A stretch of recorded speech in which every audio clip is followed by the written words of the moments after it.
কম মজুরিতে শিশুদের দিয়ে কাজ করানোর অভিযোগ, ইটভাটা কর্তৃপক্ষের বিরুদ্ধে অভিযোগ ছাত্র সংস্থার। ঘটনা হোজাই জেলার লঙ্কার একটি ইটভাটার। দিনে 5 থেকে 6 ঘন্টা কাজ করানোর অভিযোগ। এর বিনিময়ে দেওয়া হচ্ছে 10 থেকে 20 হাজার টাকা।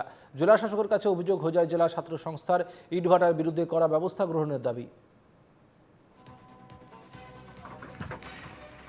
লঙ্কা ৰাজহ অন্তৰ্গত যি কাৰখানা যিটো ইটা ভেটা MK ইটা ভেটা, এই ইটা ভেটাত আমি জিলা ছাত্ৰ সন্থাৰ এটা সজাতি দল ইতিমধ্যে পৰ্যবেক্ষণৰ বাবে গৈছিলোঁ আৰু বিভিন্ন সময়ত আমাক ৰাইজে জনাইছে যে তাত শিশু শ্ৰমিক ব্যৱহাৰ কৰি তেখেতসকলে যি কাম কাজ কৰি আছে এই কথাটো আমাক ৰাইজে অৱগত কৰিছিল আৰু জিলা ছাত্ৰ সন্থাৰ বিষয়ববীয়াসকল আমি তাত গৈছিলোঁ আৰু যাই আমি দেখিছোঁ সঁচাকৈ শিশু শ্ৰমিক যিবিলাক 6 বছৰ 7 বছৰীয়া শিশুসকলক তেওঁলোকে কামত নিয়োজিত কৰিছে।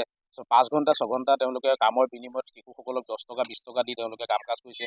আমি মালিকক অৱগত কৰিছোঁ আৰু মালিকক অৱগত কৰাৰ পিছত মালিকে আমাক এনেধৰণৰ কথা কয় যে আমাৰ ইটা ভেটা বন্ধ আছে, কিন্তু সেই আমি এইবিলাক কাম কৰা নাই। কিন্তু আমি সেই নিজেই স্পটত দেখিছোঁ যে কাম চলি আছে, শিশু শ্ৰমিকক ব্যৱহাৰ কৰি তেওঁলোকে কাম কাজ কৰি আছে।